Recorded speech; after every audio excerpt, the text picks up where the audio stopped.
What's up, guys? As you can see, are doing a lot of laundry and the packing has started. So in between the laundry, I'm going to be running down to the water, getting like an hour of fun in, coming back, doing another, folding more clothes, you know, getting everything we need packed up, deflated, all that stuff to make the house winterized while we're gone. But in the meantime, I'm gonna keep hydrated because it's warm today.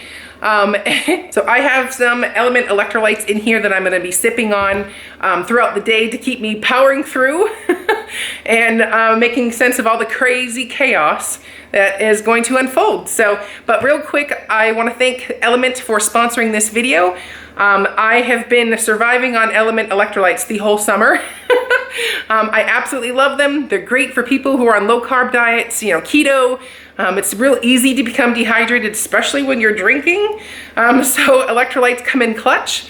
And also they're a great way to keep you feeling energized and able to, and helps you sleep well. So these are my favorite science-backed ratio of electrolytes. You're getting 1,000 milligrams of sodium, 200 milligrams of potassium, and 60 milligrams of magnesium in each packet.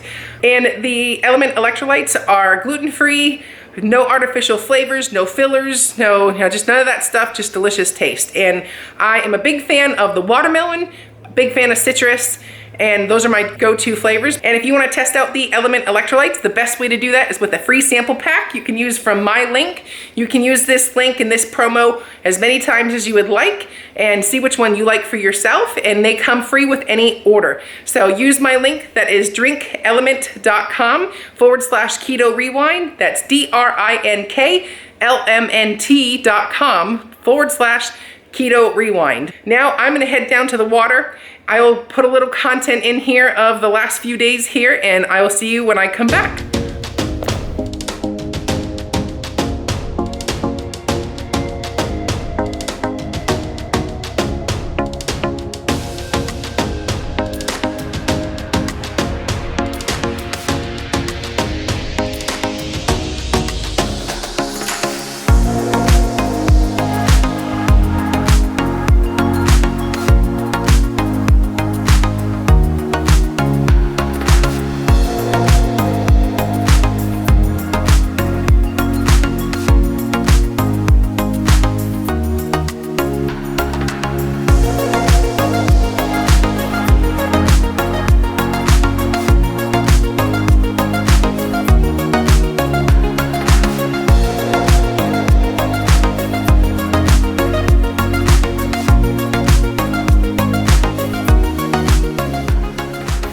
Guys, welcome back to Keto Rewind.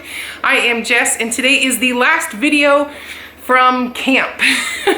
We make the long journey back to Texas tomorrow, so it's like a bittersweet moment. We're always looking forward to go home, to get back into the routine, but it's always so sad to leave our happy place. So here at the lake, as you can see, we live in bathing suits all day long, spend the day at the water, just having a good time. So visiting with our family, our friends, and just making fun memories. So it's always a sad thing when it's time to go. But on the flip side, it's always, it's just bittersweet because I am ready to get home, get back into, the routine. As much as I like to avoid routines, I do crave being on some sort of a routine. So anyways, this is the last video from the lake.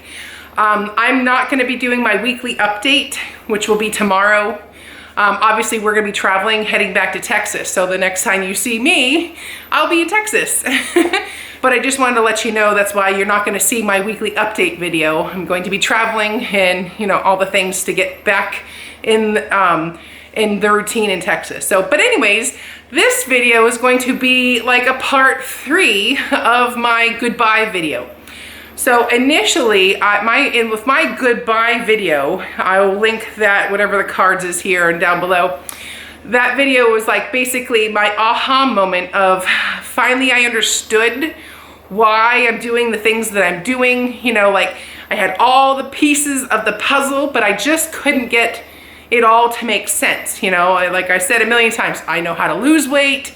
I know how to cook amazing recipes. I know the importance of mental health when you're doing this journey.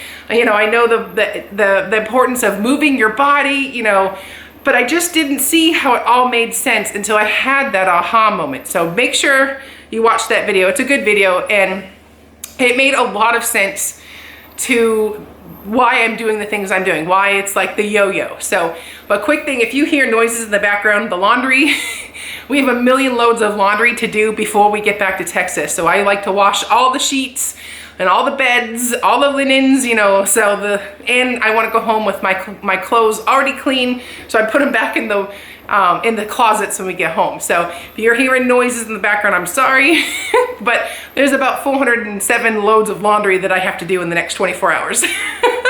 So, but anyways, back on topic. So I had the aha moment and I made a video about that. Then I had like a part 2 of it, which was this video. I'll put that video here and link that. And it was like kind of like clarifying what I was talking about, you know, when I had the goodbye moment, when I find myself going off of keto. And say I'm just at a restaurant and I just don't feel like ordering something keto and I just want to have whatever. It would be like I open these floodgates and that day, it was just, you know, I just fill it all in because it was okay. I'll be perfect the next day. I'll be back on it. You know, I'll be back to strict, you know. So I was clarifying that I wasn't giving myself permission to not eat keto and to not have a low carb focus to my diet. It was talking about on those moments, how to make sense of that extra or that indulging treat, you know, that kind of thing. So my thought was I was making sense of that, not saying that it's an excuse to just eat whatever the heck I want. That's not how it is. So, and then also adding to that, explaining that there is a level of restriction that is necessary to rewind your health from a morbidly obese weight to a healthy weight. So I'm clarifying a little bit more onto that topic because there was a lot of comments that brought up some really good points. So I wanted to touch on that. So, and that's what this video is going to be about. Basically, the level of balance that I'm going to be aiming for. Because going forward, my comeback weight loss journey, I want a layer of balance in there. Going from extremes, I've learned don't work for me. They are too extreme and they're not sustainable, and it just creates this vicious cycle. So this approach, my goal is 5 pounds a month. Granted, my first month is going to be higher than my others because I'm coming off of all the extras, but the goal is still only 5 pounds. I want to lose it slow. I want to learn how to live a maintenance lifestyle with just a little bit of restriction so that I can feel like I'm not being restricted. I'm not missing out. I'm believing in what I'm doing, and I am happy. Because finding that balance is going to be different for each person. So on that point, some of the comments that I was noticing were saying, you know, they just can't seem to get those last 20 pounds off. They're so close, but they just can't get over that hump because you're so close to your goal weight. You give yourself a lot more leeway when you get there than you would when you first start off or kick off a diet. So that gives you this like, well, you have a cheat meal and then that sets you back like another 2 weeks. So then to fix that, you do like a B&E, however that, one of those egg fasts, the beef and butter fast, you know, like a 48-hour intermittent fasting type thing. You know, like all these fixes to undo like a day or a week of eating. And I'm absolutely guilty of that. I have fixed, or I thought I fixed, or my remedy to fix a vacation or, you know, a cheat day that turned into a cheat week or whatever. I used all these remedies like a beef and butter fast, the B&E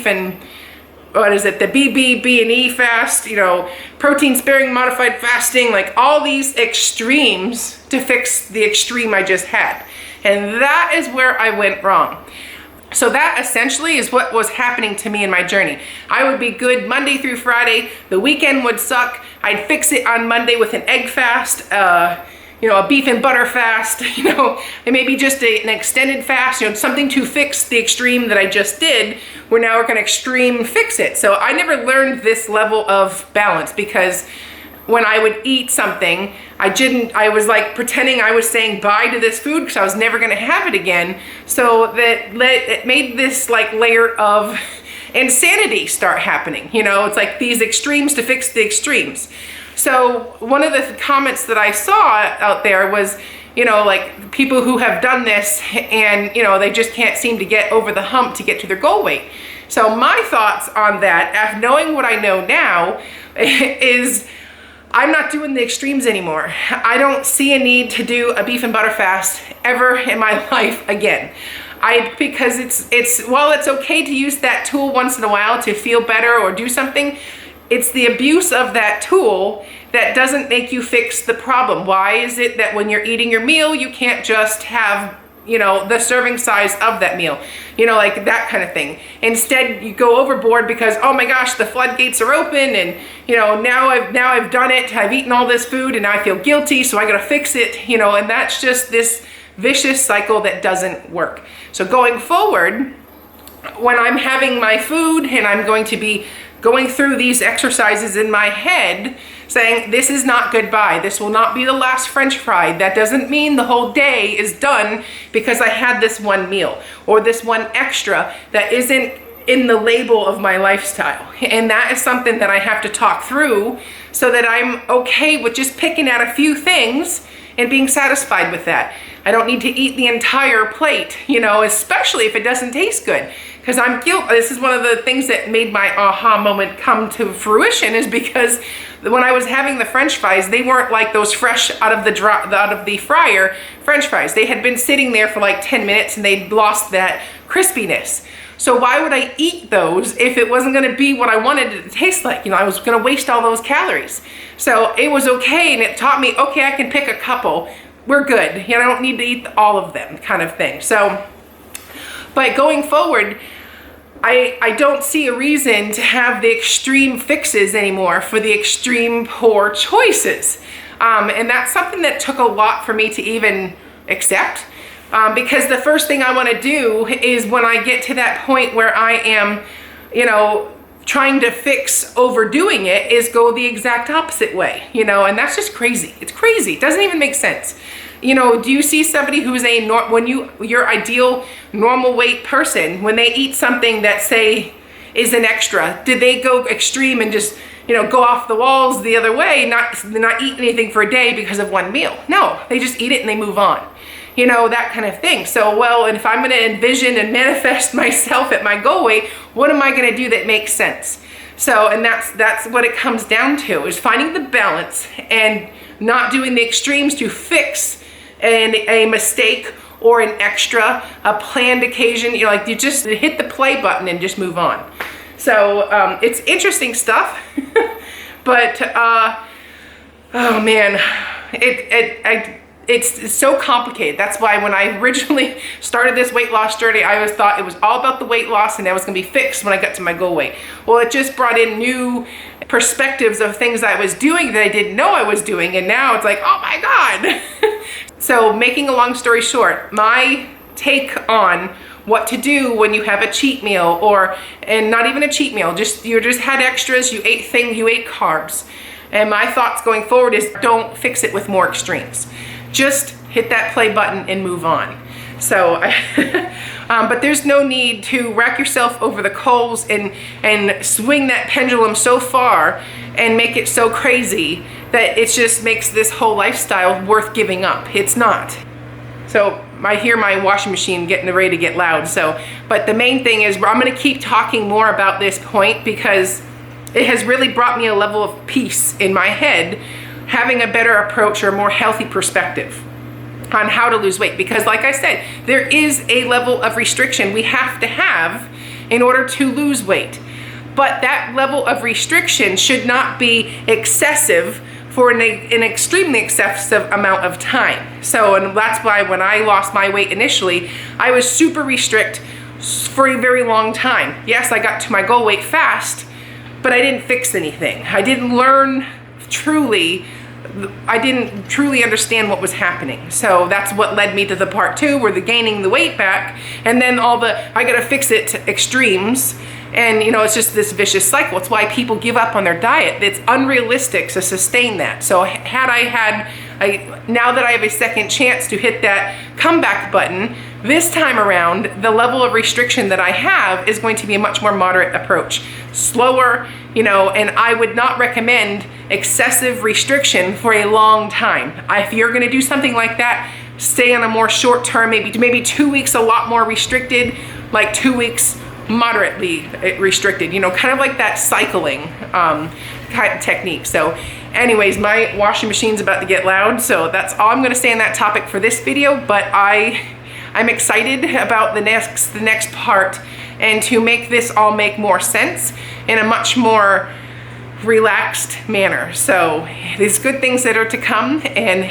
yeah. So anyways, thank you for Element for sponsoring this video. Don't forget, use that link below and order a free sample pack and with any order. So I will see you back when I'm in Texas. Bye-bye.